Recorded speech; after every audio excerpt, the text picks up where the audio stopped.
আজকে বিকালে ঘুরতে গিয়েছিলাম বাগেরহাটের ডিসি পার্কে। তো প্রথমে আমি বাগেরহাট থেকে একটি বাইকে করে যাত্রাপুরের উদ্দেশ্যে রওনা দিয়েছি।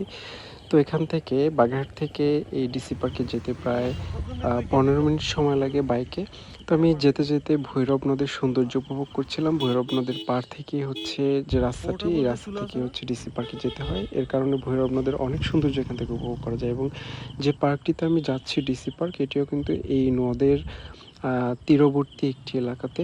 তো এখান থেকে আবারও আমরা রওনা হলাম। দুই পাশে সবুজ ছায়া ঘেরা পথ পাড়ি দিয়ে আমরা ডিসি পার্কের গেটের সামনে গিয়ে হাজির হলাম এবং এখান থেকে হেঁটে হেঁটে আমরা পার্কের মধ্যে প্রবেশ করলাম। পার্কটি কিন্তু বেশি বড় নয়, একেবারেই ছোট এবং পার্কের অবকাঠামো দেখে মনে হচ্ছে যে এটি সম্পূর্ণ কমপ্লিট করা হয়নি।